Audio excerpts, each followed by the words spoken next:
Well, welcome everybody back to the ROS Media channel. I am back yet again with my good friend Ian Clifford. If you don't know who I am, my name's Andy. I am the head of the Republic of Old Souls media platform and the Freedom Plan.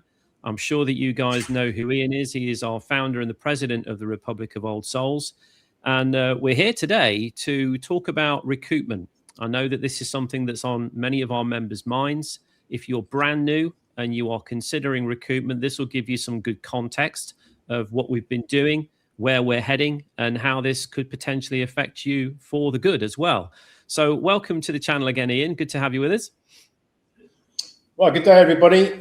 This is a big message that we need to get out. So yeah, it's hopefully you'll get everything you need from this to bring you up to speed with what's been going on. We want this to be a no holds barred episode, guys. Typically, that's how they are. We just speak the truth here. We're very transparent. So I think maybe, Ian, to kick things off, shall we just have a recap on, what we've done with recoupment, the journey so far, and where we're heading? Yeah, I guess, like all good stories, you've got to start right at the beginning. Otherwise, it doesn't make a lot of sense. I first started researching abandoned credit recoupment probably in around 2020, about 2022. I started looking into it, and I could see there were lots of people trying to get a result. Most of them were operating in the United States and very few operating outside the United States. There's a couple of groups that have tried it outside the United States. But because I'm very inquisitive and I could sense that there was a huge opportunity dressed up in a lot of work clothes. So, you don't go down the library and buy a book on credit recoupment. No. You certainly don't go to the university and do a course on it. And if you talk to the so-called professionals, they'll tell you it's a load of nonsense and it doesn't really work like that. So all of those things just really motivate me even more to look into how the system really works, because I've always been a person that challenges the status quo. So if people are obscuring how the monetary system works, which obviously they are, then I want to know the truth of it. I want to get right to the heart of it, and not only get to the heart of it, but I want to be one of the world's leading experts in the subject. And that was my goal back in 2022, was to review what other people were doing, establish whether it worked or whether it didn't. If it didn't work for them, why? And then try and figure out how we could make it work for our membership.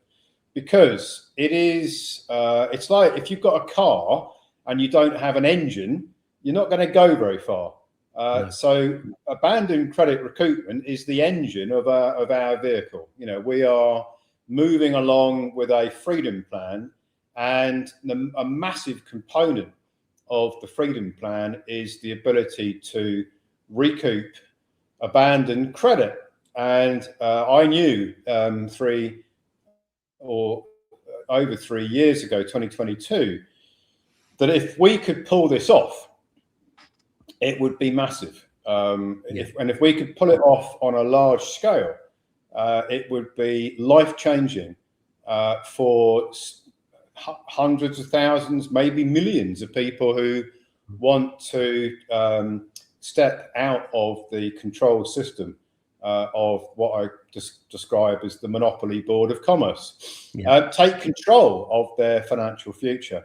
And I can't think of anything better as an engine to drive all of the different protocols that we've developed, to sort of fit it into all of the different solutions and all of the protocols than abandoned credit recoupment. I spent most of my career helping people accumulate and keep their money. That's what I did as a wealth manager, as a fund manager, as a investment banking, modeler, and all kinds of things that I did in my professional career. But nobody ever brought to me the truth of how the banks really operate and how they use our credit.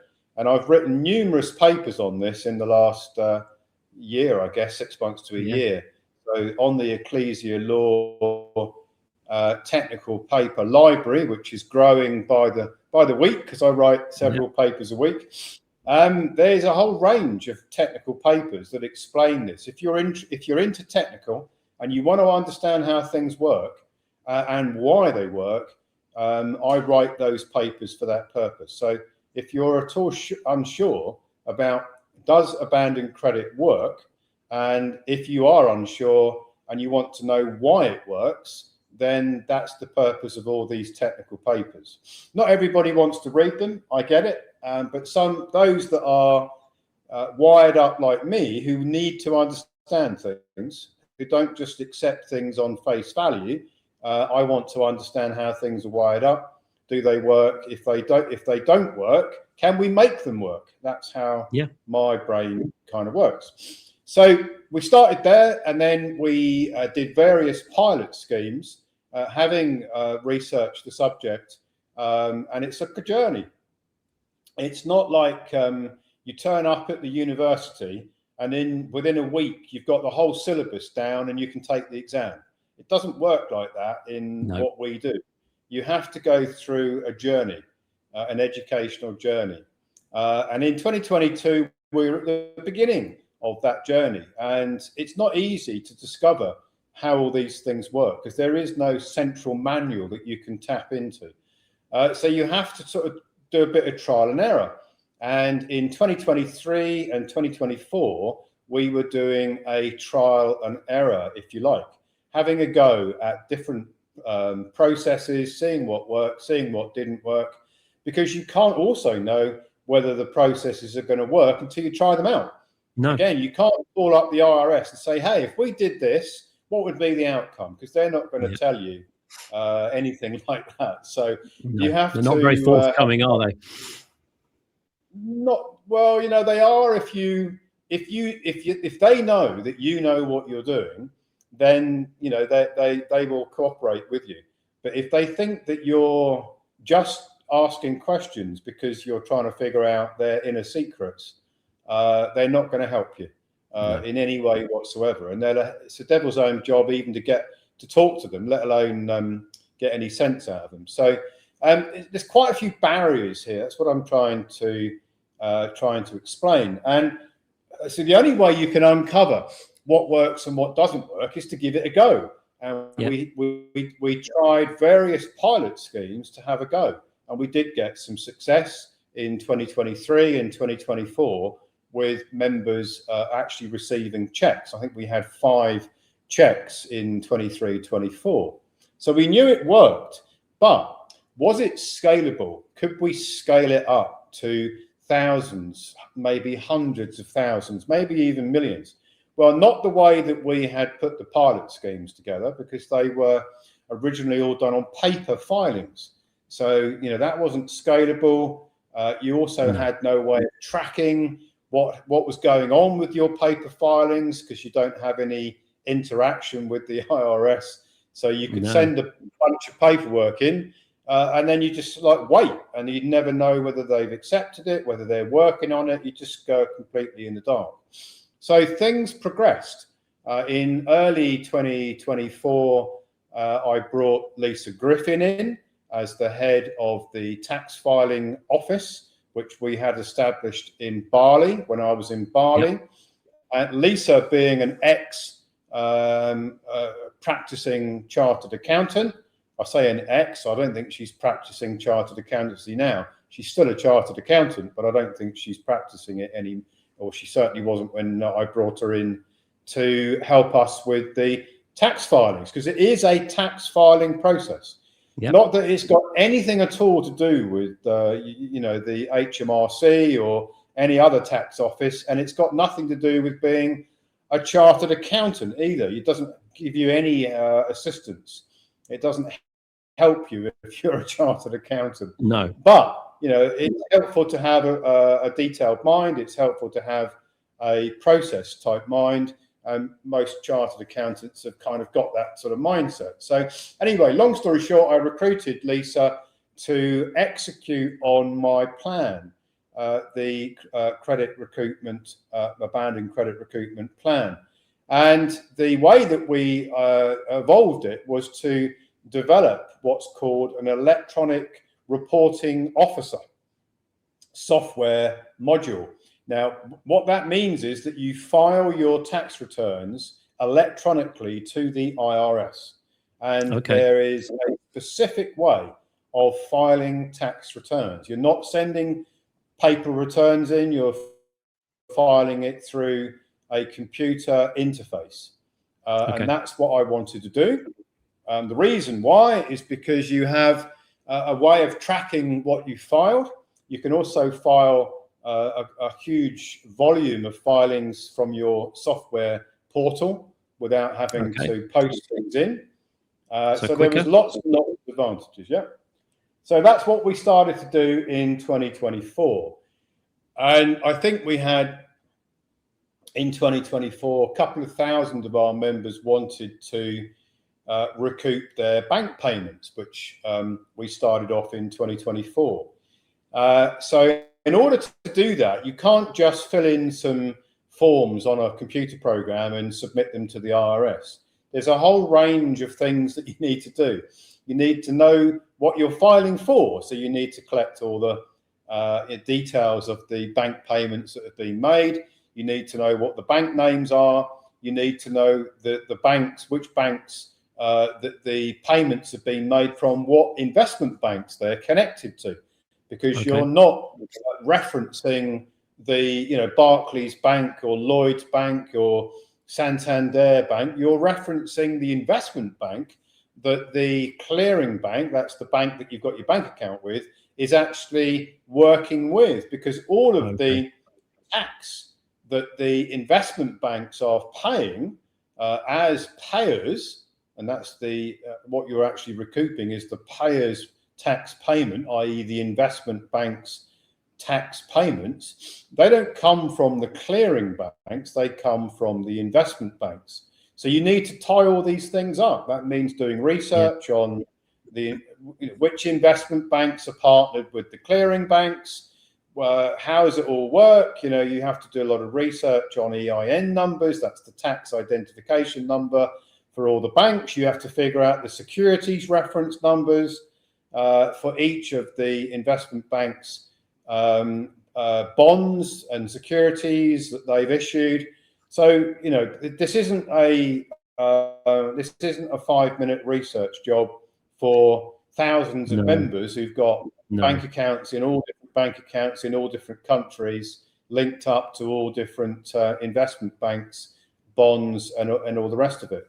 So it's not an easy project, as you can imagine, which is probably why I don't know of any other organization that's even attempted it.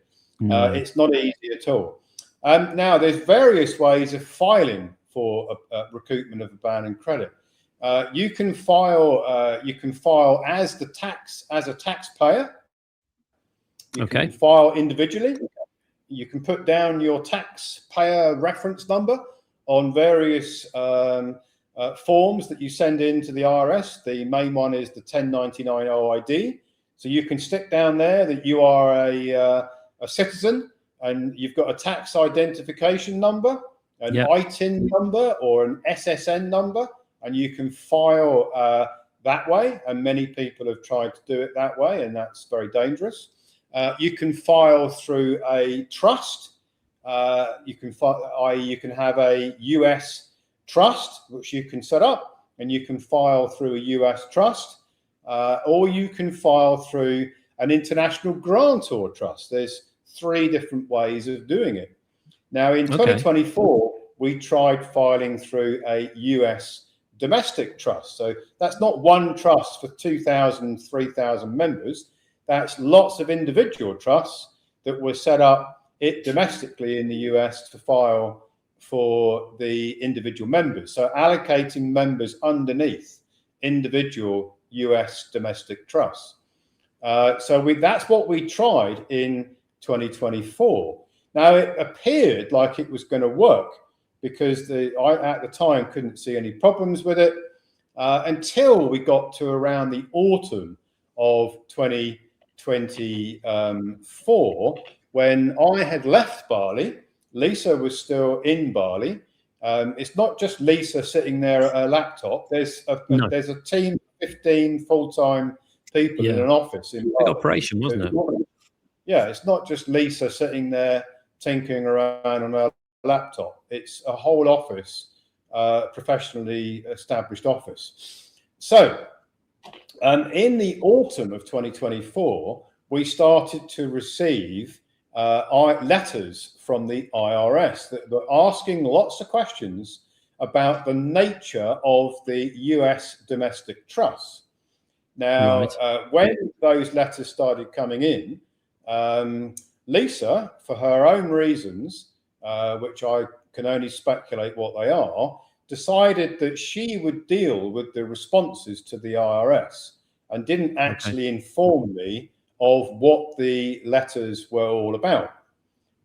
So for a few weeks, I didn't actually have a clear insight into what those letters were about.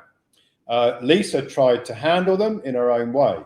And I then became aware that there was not just a few letters, there were hundreds of IRS letters that had been coming in.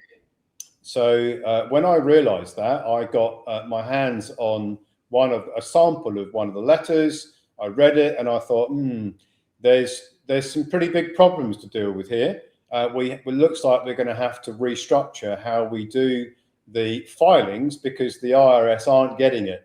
They're just not understanding what it is we're trying to achieve here. So I went back to Bali and I was there for nearly 2 weeks, and I worked every single day on deep research on how we could either clear the pathway for the filings that had been submitted through the United States Domestic Trust, or whether we had to restructure it completely and refile in a new way. Now, my research led me, as often it does, when you go down a pathway, things get revealed. The more you look, the more you find, yeah? And I discovered that using an International Grantor Trust to make as the fiduciary entity that's going to make the tax filings for the members being the beneficiaries of those trusts, and the corporate citizen being the grantor of those trusts. What I discovered was I believe, one of the most, it was like a eureka moment for me. I remember it very clearly when I was looking into it. It's like, wow, if we file through this type of a trust, not only is the IRS system going to open up to us, but it's the kind of the gateway in and out of their ledgers. And it would mean that anyone from anywhere can file for abandoned credit recoupment. So that to me was like, wow, it's not constrained. Yeah. And it's a pathway that it looks very much like the IRS had left the door open to this, which I thought, I wonder how many of the elites are filing their recoupments using a grantor trust, an international grantor trust, to be the fiduciary for the filings. So I remember it very clearly. I discovered all this and I had a meeting with Lisa about it, and it was like, we had a celebration because it was like, wow, this is awesome. This is amazing. If we could set it up in this way, that means that all the problems of taking in bank payment recoupments from Australia, Canada, New Zealand, Europe, anywhere in the world, we could solve it. So it was a major advancement. The problem was that Lisa was, she didn't really want all the members to know that the filings that had been done, there's a huge amount of work put into it in 2024, weren't going to work for them. I just tell it the way it is. Lisa didn't really want all the members to know the harsh reality of the fact that throughout the whole of 2024, all of the work that had been put in needed to be restarted. We had a difference of opinion. I wanted to tell the membership that we had to restart, and it's the only way we could do it was to establish grantor trusts for all the members and refile. Lisa didn't really want people to know that. Anyway, so I shielded Lisa from that, and I did webinars, and I explained that we needed to create grantor trusts and refile, and that was the latter part of 2024, early 2025. Well, then we get into January 2025, and for reasons best known to Lisa Griffin resigned. Now, I'd spent a year, literally, we were mates, we were literally living, my house was opposite Lisa's house in a little cul-de-sac in Bali, right near the beach. We used to go out socially together. We became quite close mates. And I thought we had a very good working relationship as well. But Lisa decided to resign, which was very surprising to me. And then she put out stories that I had forced her out of the organization, which was total fabrication. I actually wanted her to stay. Why?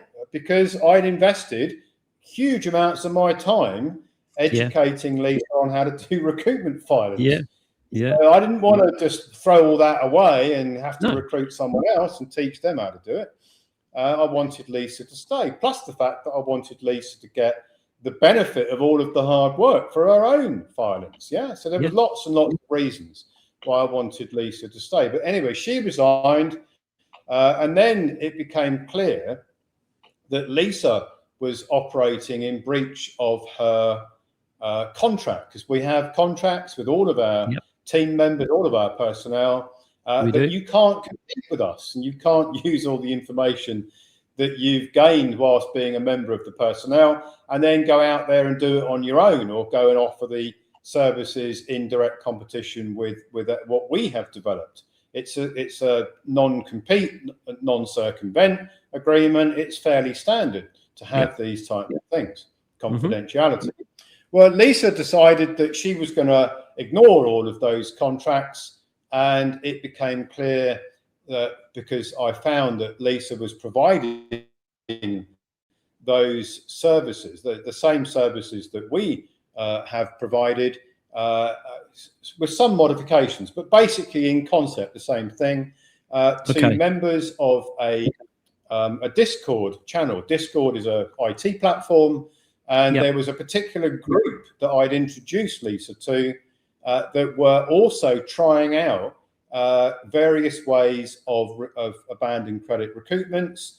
And I'd actually met the principal of this particular group online, and we discussed using a 98 Grantor Trust, an International Grantor Trust, and he knew what that was, and he didn't need to use it for his membership because they're in the US, but he thought it was a very smart idea, and ultimately they're now using it. So very long story cut very short, or trying to cut it short, because all these things, there's lots and lots of chapters of these stories that I'm trying not to give you the long version, the short version. But basically, Lisa started offering her services to that particular group, which is in violation of her contracts with us.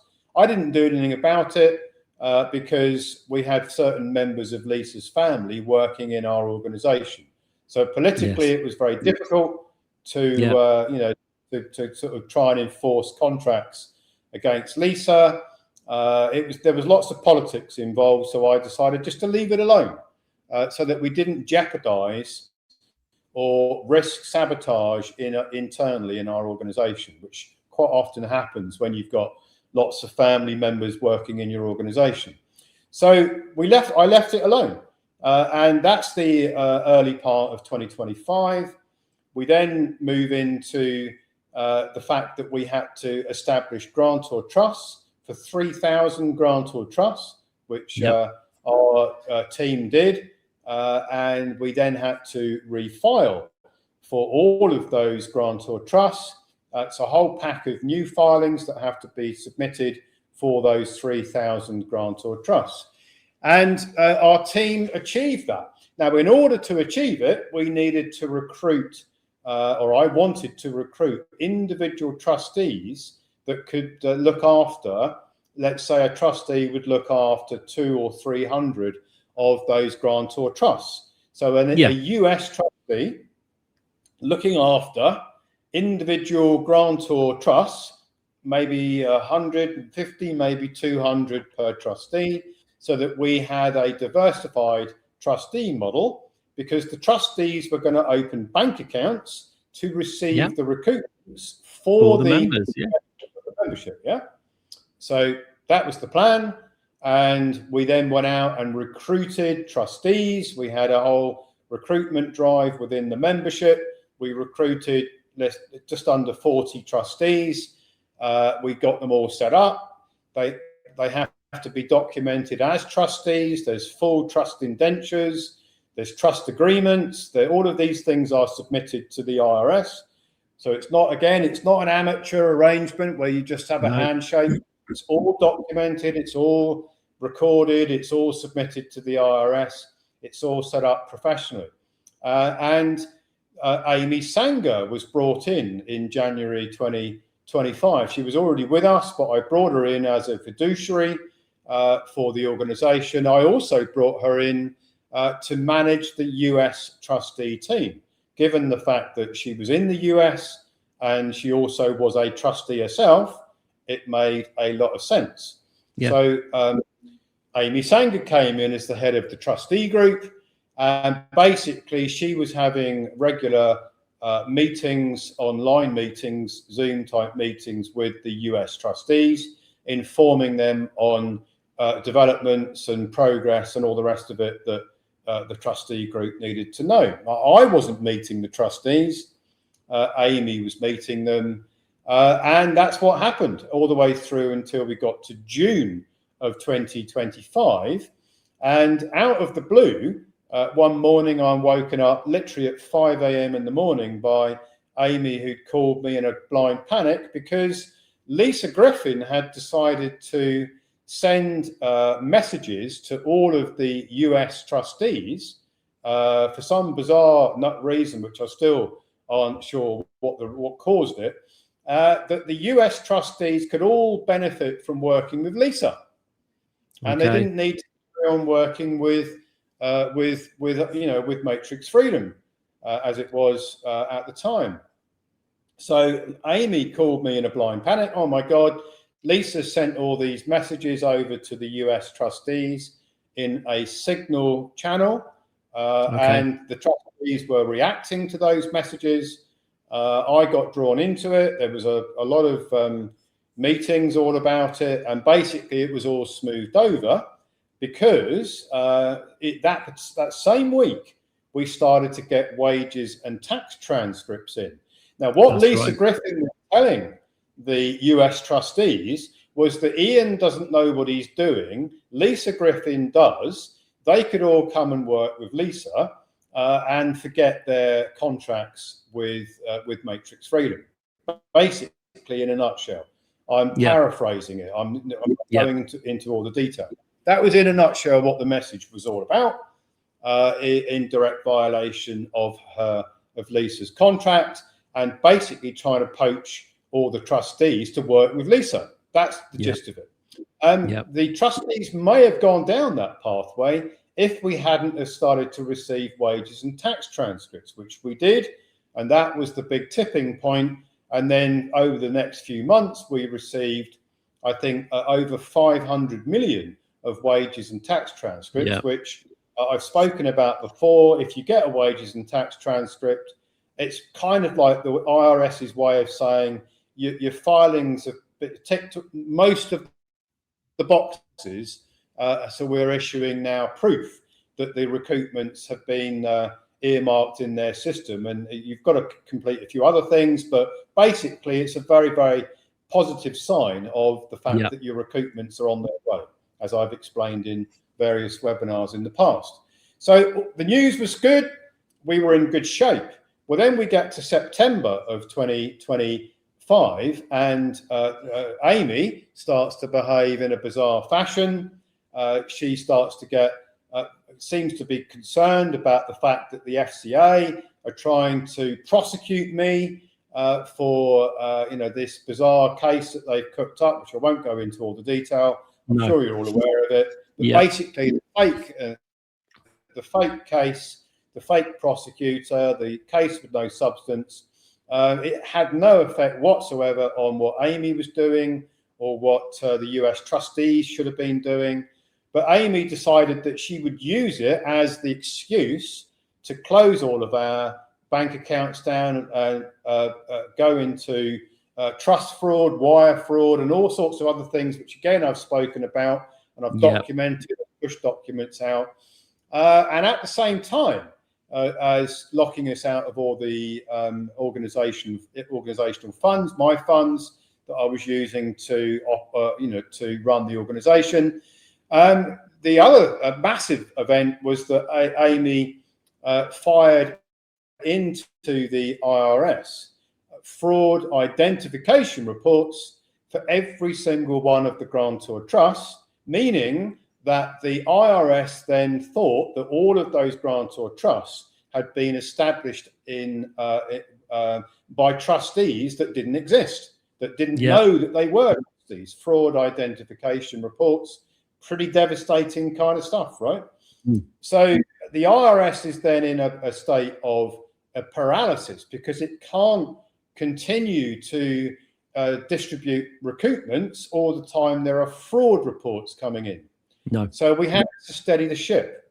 And between October of 25 and I think very late December 25, the tax filing team, a huge project, submitted to Ogden IRS 3,000 successor trustee packs. That's not a letter or an email with can you replace all of these trusts with this new trust? That's individual packs that had to be constructed. Yeah, that had to be then faxed to the Ogden IRS. You can't send them a letter or a bundle of packages in a document package, or you can't just ring them up and say, hey, move all these trusts over to this other one. Now you've got to file individually, and the only way Ogden IRS will receive that kind of communication is through a fax line. And it's not one document, it's a pack of documents for each grantor trust. So all of that work was done. And as I've mentioned on webinars before, the successor trustee project, a huge project. It was completed. Hats off to the tax filing team and to Tasia Arnold, who leads that team. Hats off to her, because she and her team did an awesome job there. Well, then what happened in December, moving into early January, was it became clear that certain members of the US, the former US trustees, had been using our tax return license. That is our ERO license, Electronic Reporting Officer license. Now, as I mentioned right early on in this, you can't just fire in tax returns to the IRS. You have to be professionally licensed to do it, right? And you have to have a license number. Well, we have a professional license holder as part of our group who has the required license to fire in all the returns through the electronic system. Well, if you are using that license without permission from the license holder, that is fraud. Again, and what happened? It's outright, full-on, in-your-face fraud, right? Now, I think it was early December. I may have got my dates wrong, but anyway, within the last month or thereafter, a letter had come in from the IRS to the license holder that a filing had been rejected by the IRS, and the person who had submitted the filing, the lady's name is Christine Grieger, who's a former US trustee. She had appealed the filing, the rejection of the filing, And the IRS was writing back saying, look, we are rejecting your appeal. Well, that letter of rejection came to our license holder, our ERO license holder. Now, Okay. he didn't know anything about this filing, right? So this is a spurious filing where somebody is using the electronic filing license without the license holder's permission or knowledge. Okay. It's a crime. It's a federal crime in the US. It's wire fraud, right? Because you can't use a professional filing license without the license holder's permission. It's pretty serious stuff, right? Yep. So that then meant that we had to move pretty fast, and we did. And the license holder instructed Ecclesia Law to issue cease and desist notices to all of the former US trustees and to Lisa Griffin and to Amy Sanger, so that if they were using the license without the required authority, to stop doing it, and worse, if they were using it filing tax returns that were fraudulently constructed, which is what appeared to be the case, then they had to cease all of those tax filings and cancel them at the IRS. Now that notice went out on December the 6th, 2025. Okay. No, not one of the US trustees responded. The notice was completely ignored. We then get to the early part of January 2026, and our tax filing team suddenly is unable to log into the IRS system and retrieve data in relation to all of the successor trustee packages and all of the other details that you can log into normally, because the IRS has an online portal. Suddenly we were unable to log in using the ERO license credentials to log into the portal. Which we do have permission to use, clearly, because the person that has that license is part of our organization. But now you're saying that even though we've got permission to use it, Tasia and the team could not log in. They were unable to log in. And the obvious conclusion is that the license has been completely compromised.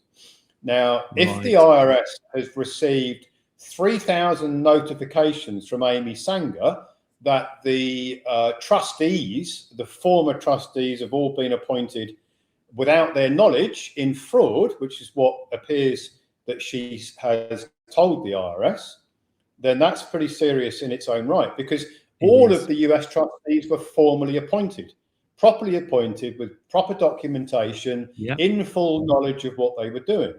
Now, if you fire in reports that all of these trustees were fraudulently appointed, that notification is wire fraud in itself. Yep. Because it's a misrepresentation of the reality of the truth, right? And it's malicious. It's malicious because what it does is it scuppers, potentially scuppers, all of the recoupments for the entire membership. Yeah. So there's a lot of malicious intent behind it. Very damaging, yeah? So if you then follow that up with fraudulent filings that the former US trustees appear to have made, then the IRS has now got two major problems with all of the filings that we have done for the membership. They've got fraud identification reports and they've got fraudulent filings from the former US trustees have submitted. Okay. Now, the other interesting part about this is, and it's really significant, is that Lisa Griffin's own recoupment filings had been made using the ERO license. A notification of Lisa's acceptance of her filings came in June. But the notification and all of the details and documents that are stored in the electronic filing module that we operate had been deleted. Okay. They've all now been restored. Yeah. So somebody had filed for Lisa Griffin either Lisa did or somebody else did, and then deleted all of the evidence within the tax filing software. Right. We don't know who that is. Okay. But somebody filed and then deleted all the evidence, right? So that, again, using the ERO's license without authority from the license holder. Yeah. And those recoupments, and that, by the way, those filings were done earlier than at the ones that we did, because remember, Lisa resigned in January and she already had a trust structure set up. So she was ahead of the curve. She received her recoupments. So that's the big piece of news that a lot of our members would be very interested to know about, because it proves that the filing methodology that I developed works. Yeah. That's using why, the that's 98 trust. Yeah. Yeah, it proves it works, right? Now, you then move into where we are right now. We are in a situation where the only way forward for the membership to get their recoupments is to establish brand new International Grantor Trusts and refile, because the existing Grantor Trusts and the ERO license are contaminated by Amy Sanger's bogus fraud reporting of the identity fraud of all the US trustees, which is bogus, and the fraudulent filings that the former US trustees appear to have made, which have compromised the ERO license. Okay. So what we need to do is we need to create a new ERO license, which we have done, and we need to create new grantor trusts and refile everything again. Right. That is the reality of where we are right now. Okay. So that's the journey. It's been a long one. We've learned a lot. We've certainly learned a lot about trusting people as well over that time frame. So let's just go through the sort of three sections here that I would love to cover. The first one being what you've just spoken about. How do we now resolve this impersonation fraud, the unauthorized ERO usage, the successor trustee that we tried, and we, Tasia and the team filed 3,000 successor trustee packs. I'd like to cover that. I'd also like to cover what you call the master record solution as well. And then we've also got another challenge, which was bypassing this. There's a code, isn't there? Code 810 that I want to talk about within the algorithm, and then the 177C rejects as well. If we could cover those one at a time, starting with what we've got on screen here, and I think the members would find this really beneficial. Yeah, well, you see, the license holder, the ERO license holder, this is the license that you have to have if you want to file electronically as a professional tax filing agent to the IRS. This individual, who wants to remain nameless, and I understand why, he is absolutely incensed by what has happened. This is a guy with a deep reputation, with a long history of working with the IRS, with other business ventures that he does not want to be contaminated by this fraud that Amy Sanger has perpetrated on the membership and on the IRS, and the fraudulent use of his license without his authority, which appears to have been perpetrated by Lisa Griffin and many others working with Amy Sanger. Now, the individual concerned, who I've got to know pretty well, is, I can't describe to you how angry this guy is, right? He's off the chart angry about this, because his professional credentials have been put at risk.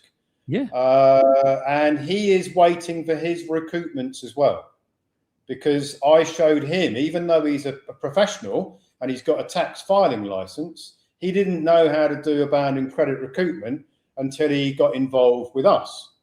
So he is very loyal to what we are doing, and he deeply understands it, and obviously wouldn't put his license at risk if he didn't think it works, because why would anybody do that? No. So the fact that he hasn't had his recoupments which he needs for all sorts of reasons, like lots of people do.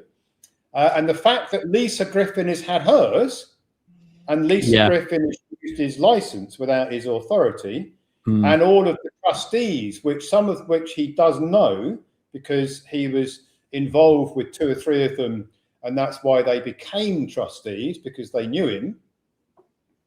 The fact that they've all done this in a clandestine conspiratorial way has pushed him over the edge in his reaction to it, and rightfully so. So what he has done with assistance from Ecclesia Law is to file individual fraud reports against Lisa Griffin, Marilyn Prospero, Amy Sanger, Christine Ball, Mark Gobriel. All of these names are, I'm not keeping any names secret because these people need to be revealed, right? This is the reality of where we're at, isn't it, Ian? It's the reality. It's the truth. It's in your face. It's complete honesty. It is, if people want to go around defrauding our membership, I think they need to face the music, quite frankly. Okay. It's just the way I'm built. Yeah. If you want to go out there and destroy other people's lives, I think you should be man enough or woman enough to step up and say, yeah, I did that. And not these hide fraud behind reports, these fraud reports that that have been filed then because of unauthorized use of the ERO, does that mean that when those fraud reports go through, just so that I can be clear and so the members can be clear, because you've spoken about new ERO applications, does that mean that the ERO license that we have access to, we can't save that, we can no longer use that? Is that what we're saying here? No, the only option for the individual who held that license was to cancel their license with the IRS and to basically give up their license because of this problem. Okay. So that means that the guy who's had the license for years has to give it up because of what's happened.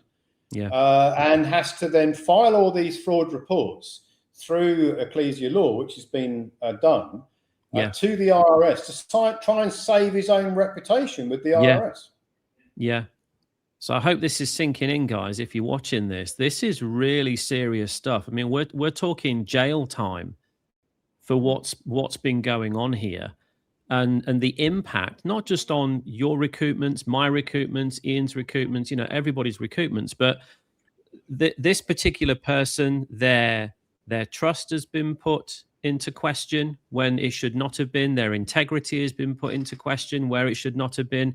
Their reputation as a business owner and entrepreneur has been put into question where it should not have been, to the point where they've had to cancel that license that they've had for years and wind up that operation and start all over again, because they can't have any attachment from all of that that's going on with any other business ventures that they may have. You can imagine the implications go way beyond just the ERO license here, and way beyond what it's doing to us, and way beyond what it's doing to you. It also has, so I can understand why he's so angry. I would be as well. So that's where we're at in terms of the master record solution, as you've called it. Just talk to me a little bit about that, Ian, and what we're looking at doing there, and then we can go into the algorithms and obviously our enhanced strategy for recoupment moving forwards. So I've called this the master record because you see that if you boil down what it is we're actually doing for the membership is we are aligning their abandoned credit through a fiduciary, being the Grantor Trust, to recoup all of the abandoned credit which is available to the what's known as the holder in due course. That is the living man, woman that created the credit in the first place. So if you have made bank payments, got a mortgage or mortgages, the signature on the opening of the bank account, the transmission of the bank payments, the bank that created the mortgage off the back of your signature, you are the holder in due course. In the IRS's own language, in publication IRS publication 1212, you're known as the holder in due course, the true owner, the true creditor, right? So if you file through if you do tax returns through an international grantor trust, the grantor trust is operating as your fiduciary. So a fiduciary, your trustee, basically, on your behalf. And this is why it works, because you can't file as you can't file as a holder in due course, because the living man, woman can't file, can only file through a corporate artificial entity, which is a person or a trust. So if you come to any of my webinars, you'll know the difference between a living man or woman and a corporate entity, a person, the birth certificate entity, right? You can file through the birth certificate entity, but that in the IRS system is treated as a debtor, not a creditor. If you file through a grantor trust as the fiduciary for the creditor, now you're talking about a different scenario. Now you're talking about the doorway in and out of the IRS's system, which is what my Eureka moment was all about in late 2024. It's like light bulbs went off in my head. It's like, wow, I've just discovered how to do this, right? Which, you know, for me, because the way I'm wired up, that's like, for me, that's like, wow, yeah? Yeah. That's like something you go and celebrate, because you figured something out, which you know the implications of that and how much good you can do with that piece of knowledge, right? It's awesome, absolutely mind-blowingly awesome for me that particular day, right?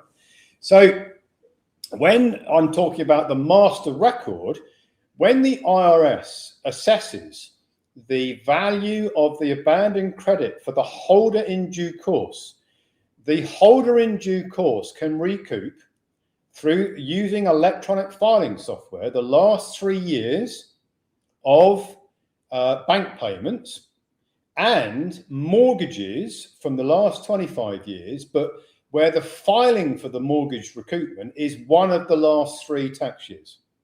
So you're bringing all of the mortgage recoupment into one tax year, and you're bringing all of the bank payments into the last 3 years. So you can file, for example, we're now in 2026, you could file 2023, 2024, 2025 tax years for bank payment recoupments. If you started now, and you could file all your mortgages and you could put them into the year 2023, 2024, or 2025, right? All your mortgages from the last 25 odd years. 1 second, I've got somebody trying to call me. Sorry, somebody trying to call me on the signal. That's all right. So the situation is that you've got a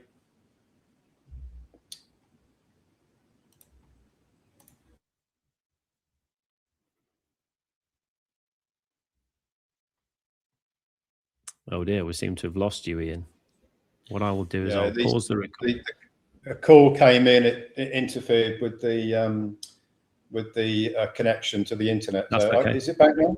Yeah. We are all back. We're all back in live again. Okay, so the scenario is that the master record is basically you have the maximum amount of credit that you can recoup.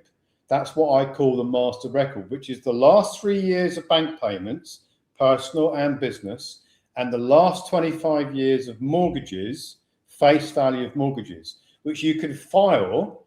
Now, in order to determine whether your filings have got sufficient returns from the payers, and I'm going to explain what I mean by this, because this is a bit more technical, right? The investment banks that are holding the securities, which is the bank payments and the mortgages as securities, at the Department of Trade, the DTCC, the Depository Trust Company, where all the securities are recorded in one place. These securities, which hold the bank payments and the mortgages, you can recoup subject to the payer, that's the investment bank, making tax payments to the IRS, to the US Department of Treasury, equal to the amount of recoupment that you are seeking. So in other words, the holder of the credit, the true creditor, the signature on the bank payments, the signature that created the mortgages, yes, can only recoup those amounts that they're looking to recoup if the investment bank that is holding the securities, the bank payment securities, the mortgage security, has also funded, it's called a 945 module, right? But I'm not going to try and get too deep into this. Basically, investment banks have to pay the IRS taxes on a particular tax module. It's called 945. That has to be equal to or greater than the amount of recoupment that you're trying to recoup as the holder in due course, the true creditor. If what you're trying to recoup hasn't been funded by the investment banks, your tax filings are not going to go through. Your recoupment filings will not go through. Do I need to go through that again, Andy, or do you think it's clear? No, I mean, to me, I get that. So essentially what you're saying is that the investment banks are using the credit that we have created to make more, to accrue in value by trading those securities. But for the privilege of using our credit, they have to pay taxes. And that's this 945 module. So if I then come round and say, well, I want my recoupment back, I can have it as the holder in due course because I'm entitled to that. But the amount of tax that the investment banks have paid has to be the same as what I'm recouping or greater than. If it's less than, then there's a disconnect, there's a disparity there, and the filing won't go through. That's how I understand it. Exactly right. So what I mean, in essence, what's happening here is you see that, as I've written in my technical papers, the banks are using our credit and you can recoup it. Now, what does that mean? What it means is that when you sign for a mortgage, when you create a bank payment, you are in essence depositing your energy onto the monopoly board. Mm-hmm. The banks are using that energy because it's all energy based, right? And they have to pay a tax to the United States Treasury for using your credit. Okay? So they're using the credit that comes from you because it's energy transferred to the monopoly board. They have to pay an annual tax, and it falls under the original issue discount program, because every security that you've deposited onto the monopoly board, bank payments, mortgages, credit cards, loans, other things, has a long lifespan.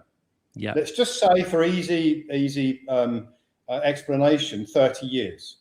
Okay. So when you put a mortgage onto the monopoly board, as the holder in due course, as the creditor, you are depositing a security onto the monopoly board, which has a 30-year maturity lifespan. The bank is going to use that security for 30 years. Yeah.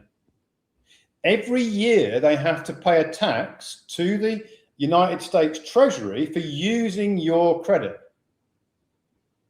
which is original issue discount. So what they're doing is they're taking the future value of the security and discounting its value each year and paying a rental fee, a tax rental fee, for using your credit. Yep. And they're not paying that tax to you, which they should be. Yep. They pay it to the United States Treasury. Okay. Okay. The reason they don't pay it to you is because you never filed tax returns, which you can't do as a taxpayer. You can only file them through a fiduciary. So they veiled this whole system in such a way where it's nearly impossible to break through and get your abandoned credit back unless you figured out the way in and out of the maze, because it is like walking in and out of a maze, right? Unless you know your way, you're going to take the wrong turn and come up against a dead end, right? So what I have developed is a way in and out of that maze through the grantor trust as a fiduciary, filing in tax returns from a professional tax under a professional tax license, where you know in advance the amount of tax that you want to get back, because that's what your credit recoupments are, is a rebate of the taxes to the true creditor. But you can only do that if the investment banks that are using your credit have financed their tax module equal to or greater than the amount of credit that you are looking to recoup. Okay. So how do you know that? Well, the only way you know how much tax the investment banks have paid into the United States Treasury is to basically find out from the IRS how much tax has each of these investment banks paid into the Treasury. So that would bring us on to the third thing that I wanted to talk about then, which is this bypassing this code 810 algorithm and these 177C rejects that we've seen. So do you want to just explain, again, we don't want to go too technical, but I think hopefully everyone's getting this. You know, the banks are using your credit, and for the privilege of using your credit, they should be paying tax on that. And if the tax that they are paying, the investment banks, is less than what you're recouping, that's a problem. It has to be equal to or greater than what you want to recoup back. So talk to us a little bit about this 810 algorithm, Ian, and the 177C. So the IRS, you know, picture the scene, right? You've got nearly 300 million US citizen taxpayers. So just get the gravity of this, right? How are you going to process all of those tax returns, not just for the US citizens, but also for financial organizations all over the world that have to put in tax returns to the IRS? My firm, well, you're not going to do it manually, are you? You're not going to be doing it with an abacus No. and people sending you in letters, are you? With that volume, yeah? So you have a very advanced computer system that can handle all of that work, right? Now, the IRS system is probably one of the most sophisticated databases probably on the planet, because I should imagine it's one of the biggest. I should think so. And they have algorithms that look at the electronic filings that come in. You can't possibly have a team of people looking at 300 million tax returns each year, can you? No. Not a chance, yeah? So this is where computers come in. Now, the algorithm will look at, basically it looks at three things. It will look at what is the entity that has made the filing return. Is that entity a debtor or a creditor? If it's made by a taxpayer, i.e. the person, with the social insurance number, that is a debtor tax return. Yep. Debtors are not entitled to recoup abandoned credit. No. Only creditors are, right? So it's going to look for that. It's then going to look at, well, how much have we received from the payer? The payer being the investment bank. Yep. Yeah, because that has to be equal to or greater than the amount that the entity, that's the grantor trust, is looking to recoup. If the trust is trying to recoup more than the payers funded on their 945 module, then the IRS doesn't have the funds on their ledger to distribute the recoupment. No. Yeah.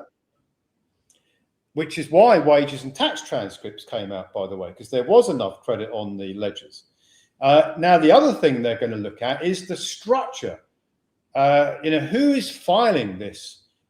Is this entity got all the credentials to make these types of electronic filings? If any one of those three doesn't tick all the boxes, they're going to reject the recoupment. It's called a 177C rejection. Okay. Because one of those three things has not ticked the box. Now, in the case of where we are now with the existing recoupment filings, obviously what doesn't tick the box is the last of the three things that they look at, which is the entity making the electronic filings, does it have all the credentials? Mm. Well, in the case of our electronic filing officer, his license and the trust, no, because there's fraud reports gone in. Fraud reports sticking to them all. Yeah. And that's not going to go away, is it? Not until it's cleared away, no. And it might be years before that. It could be months or years before that investigation is concluded and people have gone to jail and all of that good stuff. These things don't happen quickly with federal agencies. So that is the Code 810 algorithm and the 177C rejections, of which we started to get some in December. So that's another clue as to the damage that Amy Sanger, Lisa Griffin and others have caused to, and Christine Grieger and others have caused to our existing recoupment program. Yeah. Yeah. So what's the solution to this? You've spoken about an enhanced recoupment and how that would be filed for. We've obviously spoken about this internally. We now want to make sure that all of you guys are aware of what this means moving forwards and how it will affect your asset fortress as well, your private treasury. Because as we've already mentioned on our Infinite Money interview that we did, in order for you to receive recoupments successfully and safely, you can't put them in a high street bank account. Chances are they'll freeze it, they'll take it, you'll never see the benefit of that.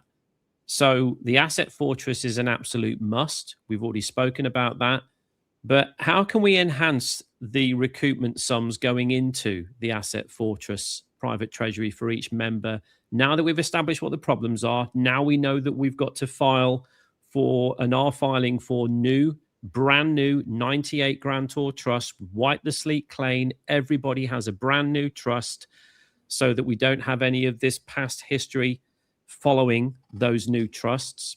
We know the process. We've explained that to you now, that you're filing through a 98 and that the fiduciary is filing on behalf of you, the living person, the holder in due course. That's the doorway from the living into the fictitious monopoly board. That's that in and out that we have, and how we can file still in the right way, but file on behalf of the creditor, not the debtor. So this is the way to do it. And doing it with a brand new 98 Grantor Trust will give you that clean bill of health moving forwards.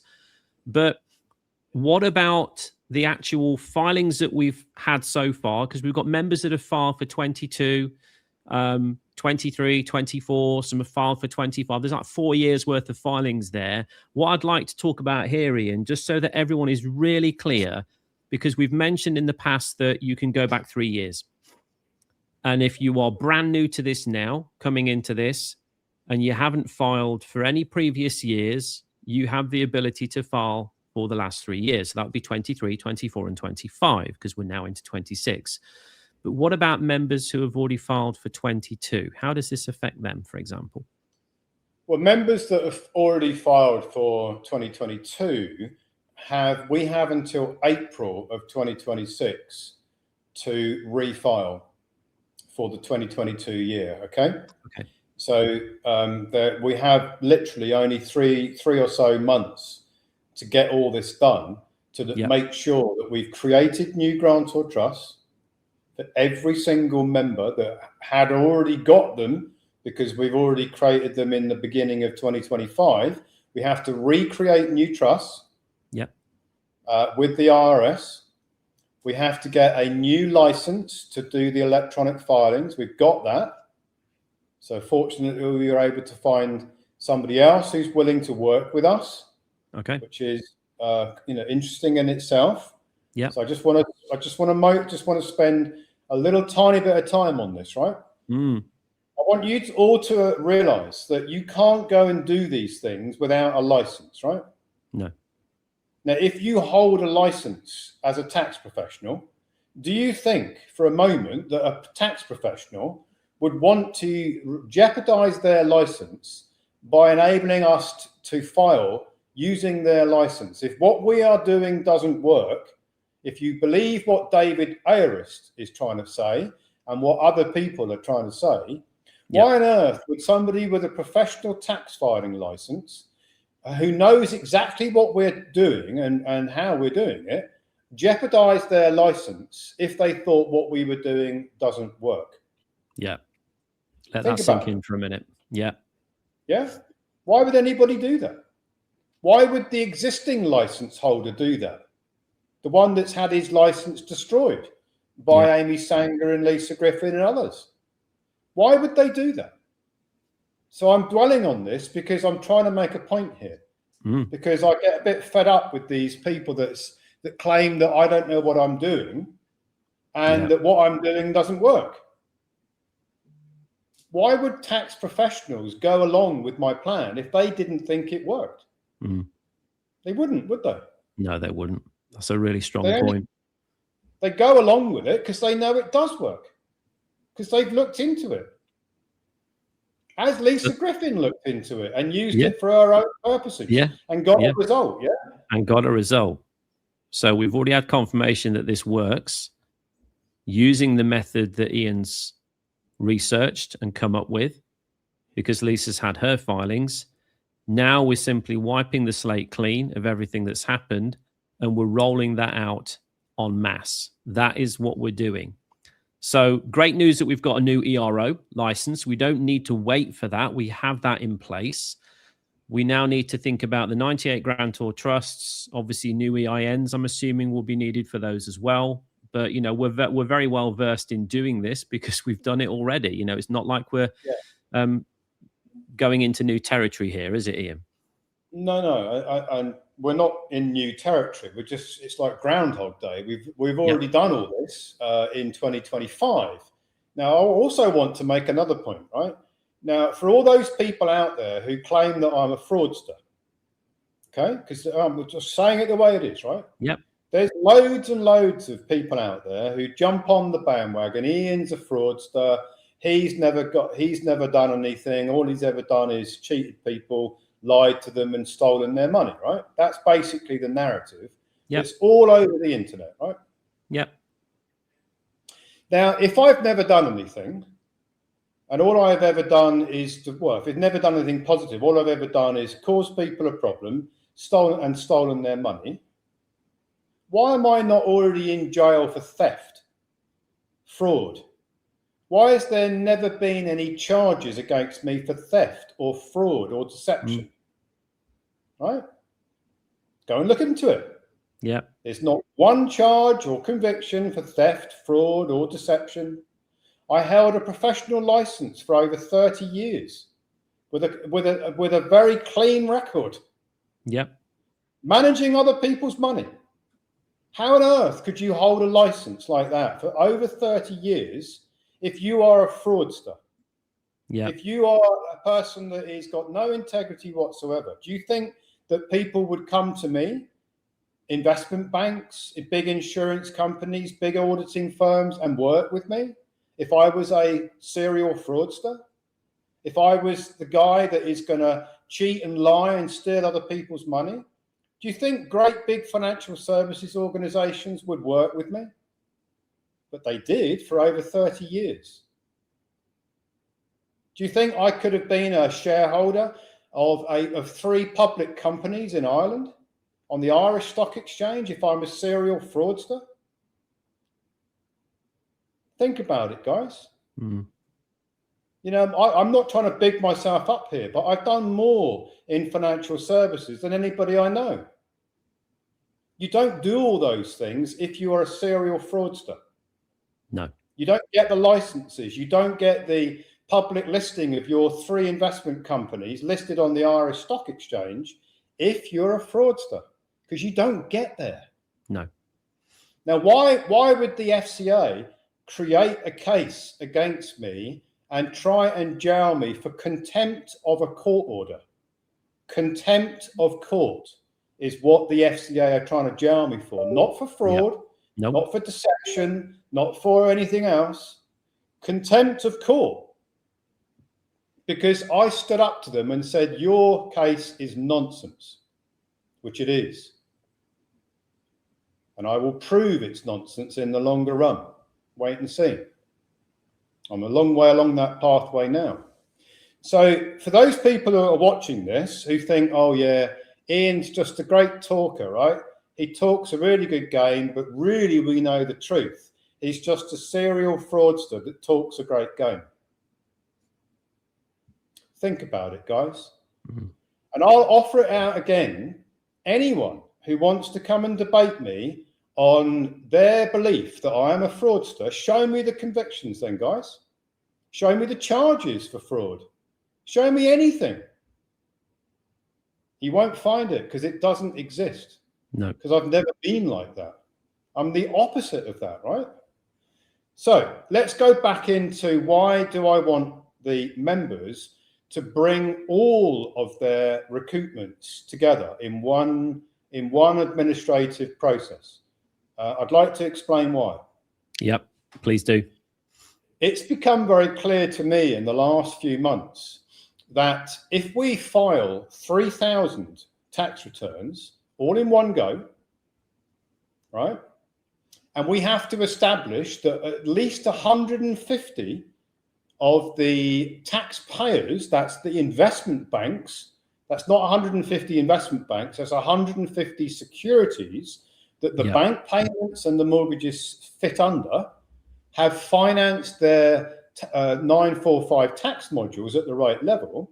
Yeah. Why would we not want to do that for all of the abandoned credit that our members could be filing for in one administrative process? Yeah.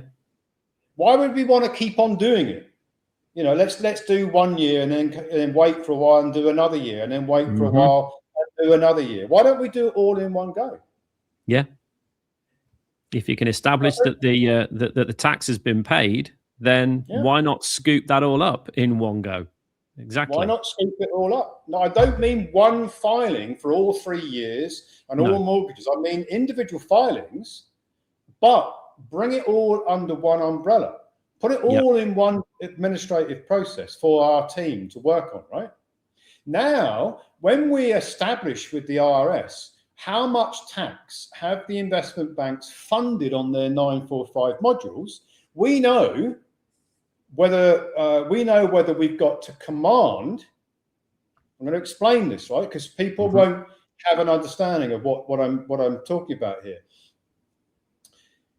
The creditor, the creator of the credit, the holder in due course, under IRS publication 1212, has a right in the law to recoup their abandoned credit. This is not a loophole. Nope. It's not, you know, creeping about in the dark, hoping the IRS isn't going to notice. This is a right in law. Once the true creditor has filed a 1099 OID, the taxes that the investment banks are paying in to the IRS for that particular security that is they're paying tax on the original issue discount belong to the creditor. Yep. Which is our members, as creditors. Yep. So if you know that, and if you know that you are entitled to the taxes, and if the investment banks haven't funded at the right level, equal to or greater than the amount that you are expecting on your recoupment, your fiduciary trust, your grantor trust, can command the IRS to move taxes away from other tax modules of the payer, the investment bank, onto this module. Onto this module.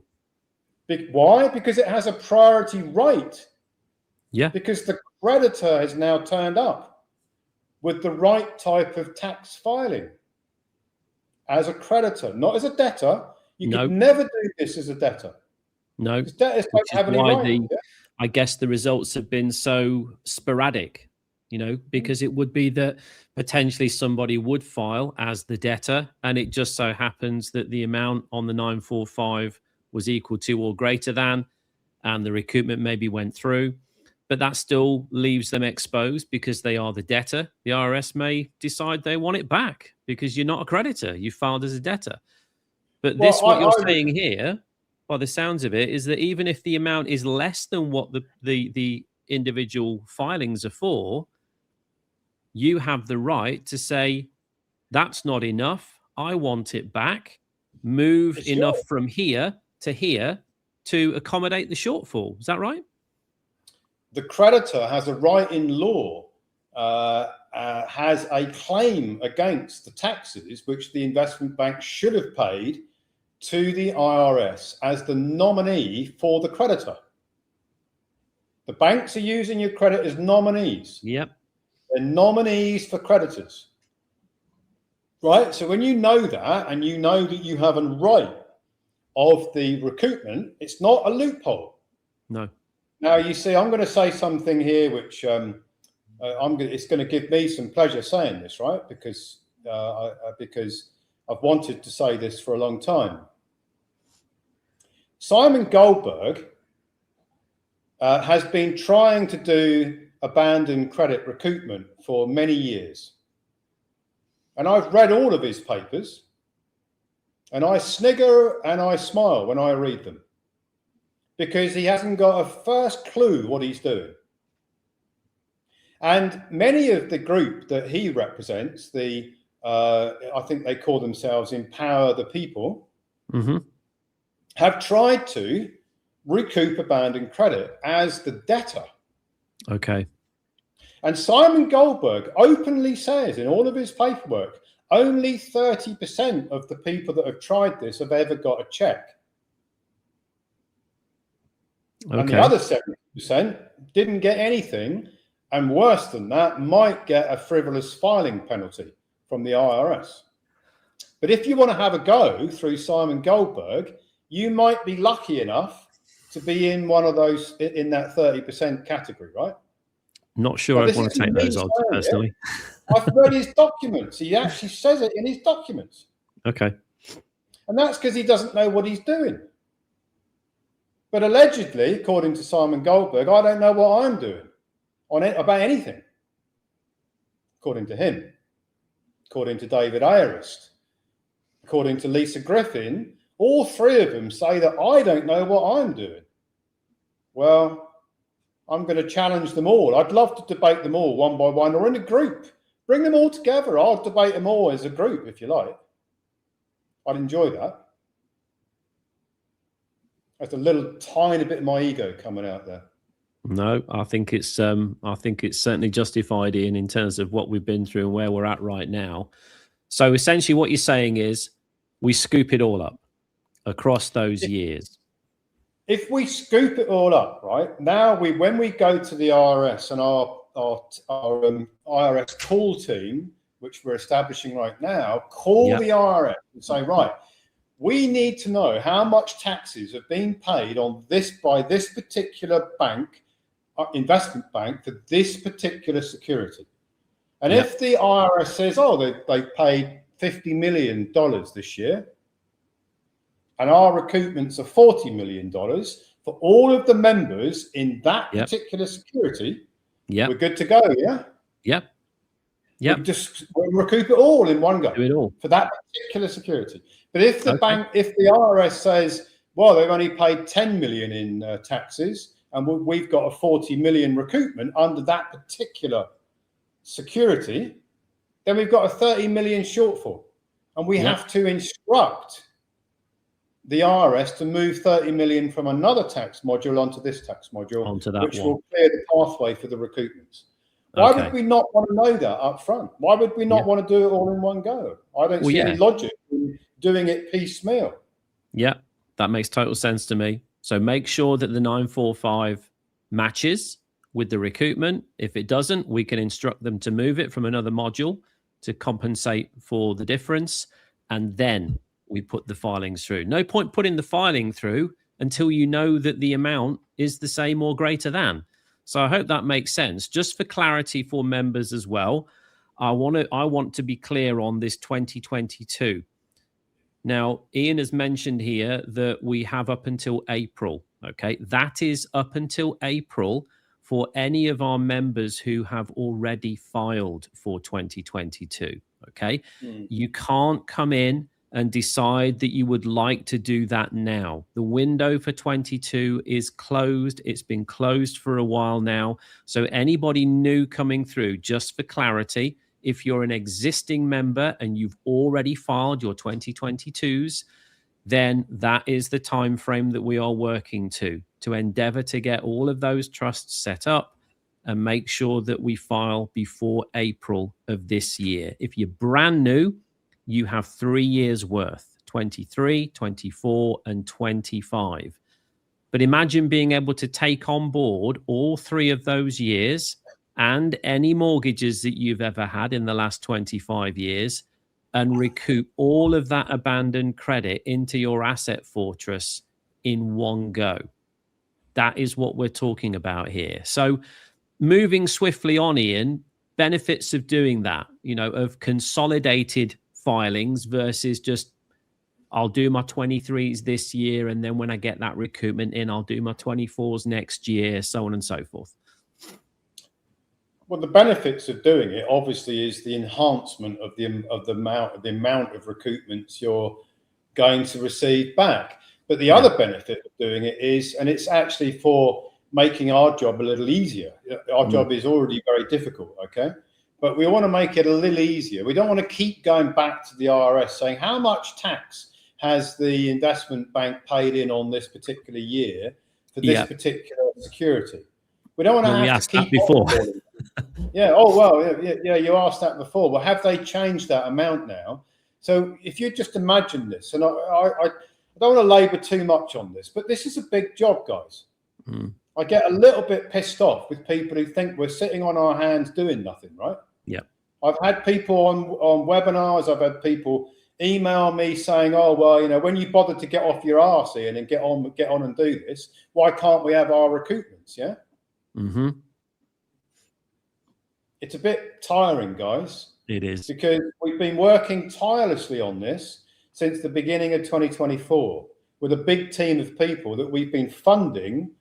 You just imagine that. You've got 15 full-time people to pay. Yeah.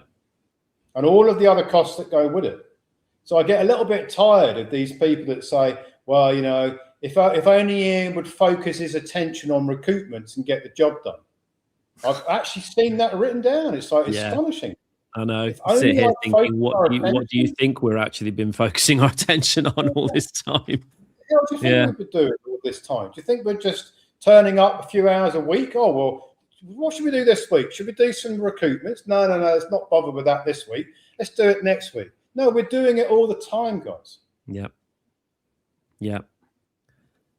So there's the benefits, and I hope you guys can see that. You've got the opportunity here to recoup everything all in one go. 3 years worth of bank payments if you're brand new, inclusive of 2022 if you are an existing member and you've already filed for 22, and any abandoned mortgages or even live mortgages moving forwards with the Liberation Protocol and the Mortgage Redemption Protocol. Imagine that hitting your asset fortress, your private treasury. That's life-changing for anybody. That's what we're working towards. It's what we've always been working towards. But like Ian said, there's no manual on this. You can't follow a specific pathway from A to B to C to D. Ian's having to join the dots as we go.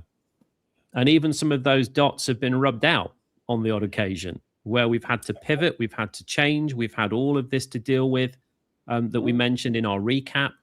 And that's partly the reason why we've done this interview and this video today. We want you to understand in full the challenges that we faced and that we're still here and we're still moving forwards and recoupment will still happen. If anybody's out there that doubts that, then maybe you're in the wrong place. I don't know. I don't doubt it. I turn up every day. My wife turns up every day. The rest of the team turns up every day. Ian certainly turns up every day. And this is what we're all working on. So I'm genuinely excited about this, this pathway that we've got. We've now drawn a line under the past. We've got a clean slate with new 98 Grantor Trusts moving forwards. We're establishing banking rails. Everything is moving forwards, guys. That is what we are doing. And that is the effort that we're all putting in. And we wouldn't be able to do it without Ian's research, quite frankly. So for anybody that's sitting here wondering what we are up to, this is what we're up to, okay? Recoupment is a pivotal part of all of our protocols. It really is. It's the engine, as Ian called it. And we want to make sure that we can fuel that engine with your recoupments. So conclusion moving forwards, Ian, this one-time sort of cleanup mandate, if we could just wrap this all up and put a bow on it, how would you describe that? Well, I realise, I'm very well aware that a lot of the members are out of budget, right? They're going to think, oh yeah, is Ian asking us to put more funds into the bucket because we've done that a few times and we haven't got a result yet. And I hear that, and I absolutely understand that a lot of the membership are either haven't got the budget anymore or don't want to risk any more of their budget that that they've got available for whatever they want to use it for, right? I hear that. I'm not stupid. I am reasonably. I have my own challenges as well, so I am very well aware of people's budgets, right? Now, in order to make this possible, we're offering an option, and it is an option. You don't have to do it if you don't want to. If you don't want to bring in the last 3 years if you don't want to bring in 23, 24, 25. If you don't want to do that, you don't have to do it. No. We're not forcing you to do it. But I want you to do it because I want to deliver the highest possible recoupment check that you could possibly get, including mortgages. Because a lot of people out there in our membership have put one mortgage in, but they've got another 10 sitting there. Yeah. And I don't understand it. It's like, what are you waiting for, guys? Just get on and do it. Why would you not want that recoupment through as quickly as possible? I don't get it. Why not put them all in? The only reason that people aren't putting them all in my opinion, is because they don't want to risk funding additional processing donations. Yeah. Yep. Well, I get that. So I'm making it available, not for new members. I'm going to say this 3 times, right? This is not available for new members.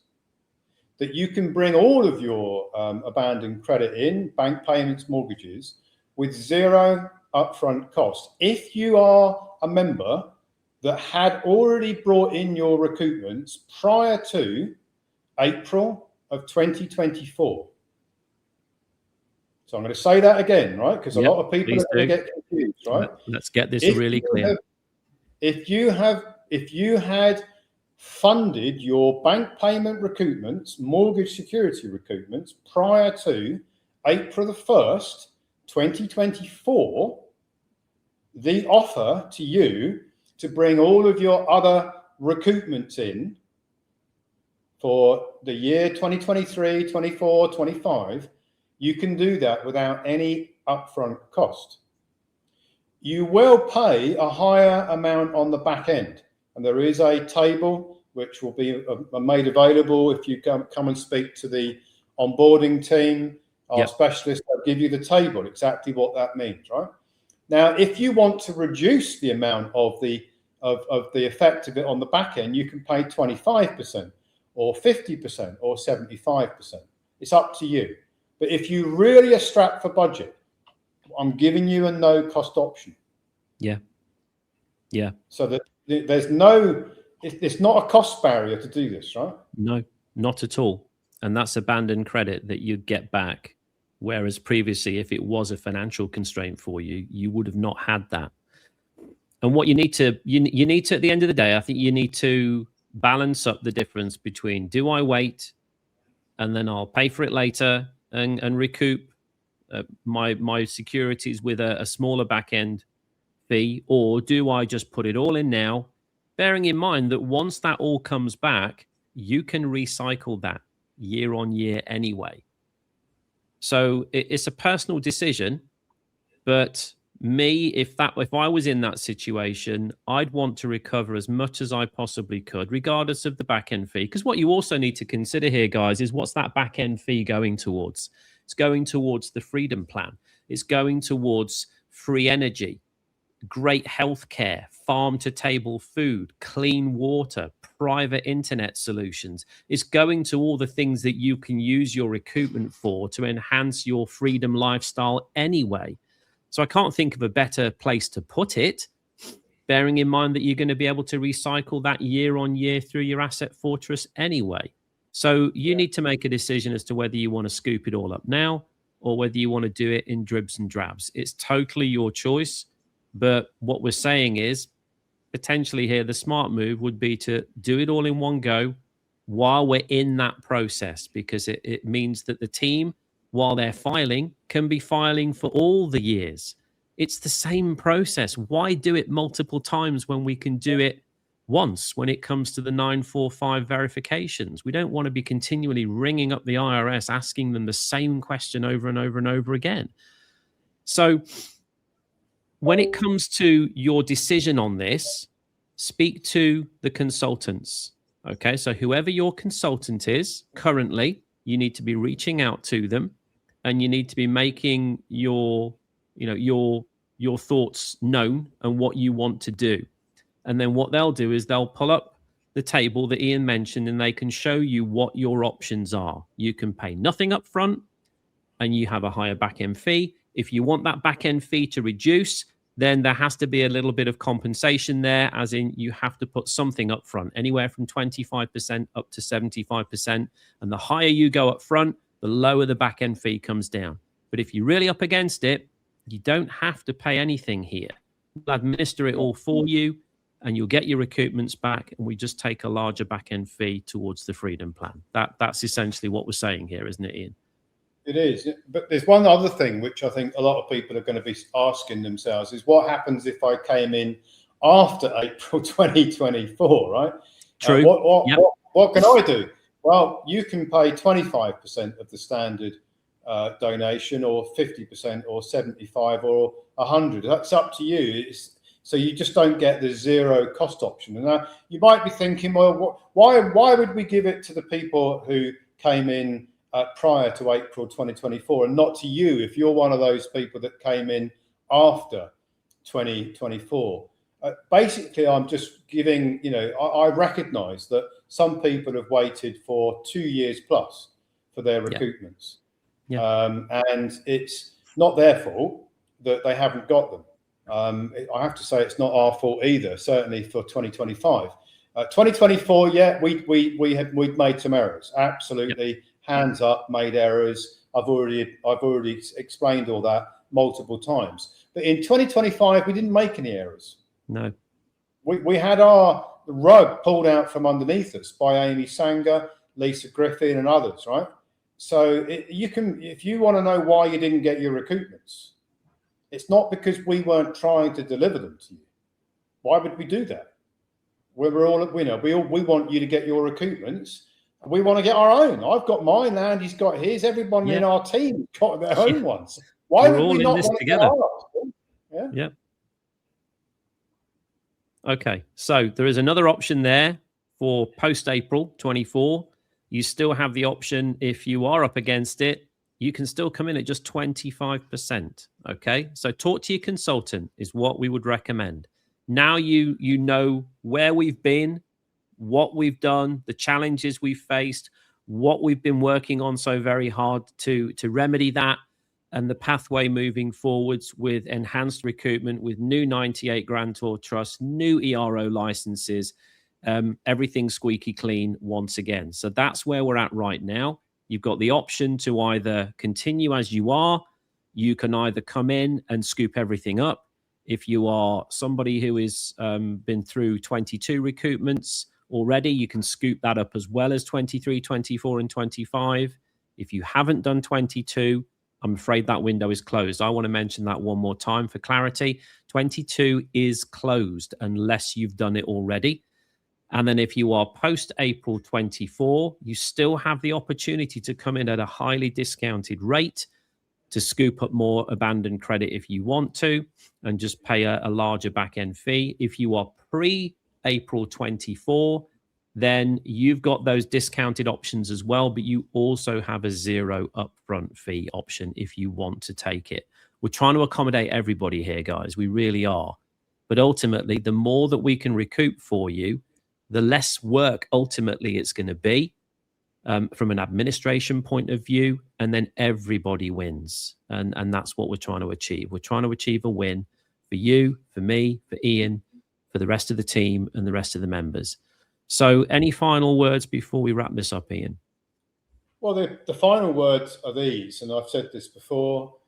When Amy Sanger stole the reserve and my company's reserve and all the other things that I've said in various statements, memos, webinars, we could have just folded up. Yeah. In fact, that's what they wanted us to do. Amy and David and others that were involved in this conspiracy, I think they really thought we were just going to fold up and go away. So that Amy could carry on with her theft of the funds and there'd be no comeback against her, because she thinks that I didn't have any right to sue her in the New York court, which is what I'm doing at the moment, to get the funds back. And because of the FCA problem, she thought she was immune from me to fight back to recover what rightfully belongs to my companies and doesn't belong to Amy. So she's made a massive error of judgment there. David Ayerst, who set up his Matrix Freedom Exposed, well, you know, as I put out on the Telegram channel a couple of days ago, on Sunday, I think it was, you know, David is he's an opportunism. He's taking an opportunity in the chaos, knowing that Amy Sanger was going to pull the rug because he was working closely with her prior to her pulling the rug. He saw an opportunity. He's just an opportunist, and he's trying to convince you to go and work with him on all of his schemes, which quite frankly, I think is hilarious, because the last person that I'd ever want to work with technically is David Ayerst, because he doesn't understand most things. So it's hilarious to me that he's offering, you know, solutions, allegedly offering solutions to people. Unless he's got some technical experts to work with him, I can't imagine how that is ever going to work out positively, right? Now, that's not because I dislike David. I had a lot of time for David. But if I was employing David as a technical guy, it wouldn't work for me. So offering solutions that are of a technical nature, he has to either have other experts with him, or they're not going to work out at all, even if they work out with the technical experts. So what I'm trying to say is that, you know, if you're with us, stay with us, because we are trying our hardest to get you a result on everything we are doing. Yeah.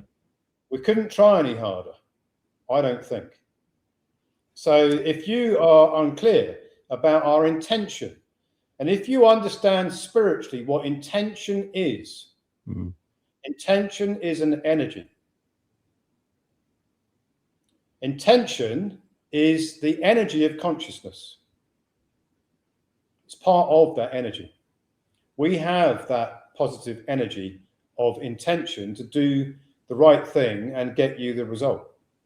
If you don't believe that, because you think all we're here for is to cheat you and lie to you and try and steal your money, I suggest that you should have switched the video off a long time ago.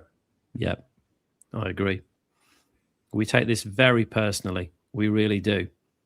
I know we've got a lot of the team that have been incredibly upset over what's happened over the last few months. And it's taken a real toll on many of those team members, but they've still shown up every single day and they've still put in the work on your behalf. So our intentions are pure. Our goals are still set. We're still here. We're still moving forwards. And we wanted you to have this update on what's going to be happening moving forward. So if you are still interested in pushing forwards more recoupments and scooping those up, speak to the team, speak to your consultant. They'll give you all the options and we'll do whatever we can to help you on that pathway. But know this, recoupment is happening. It will become a reality. I have absolutely no doubt. And that is what's going to fuel the rest of this freedom plan moving forwards. And my God, do we need it when you look at the way the world is heading at the moment. So, guys, appreciate you all coming on the interview with us today. We'll no doubt be shooting some more. We'll give you as much clarity and transparency as we possibly can on everything that's happening here at the Republic of Old Souls, and we're grateful to have you with us. So thanks for joining us again, Ian, and we'll see you all on the next one. Bye for now, guys. Bye for now.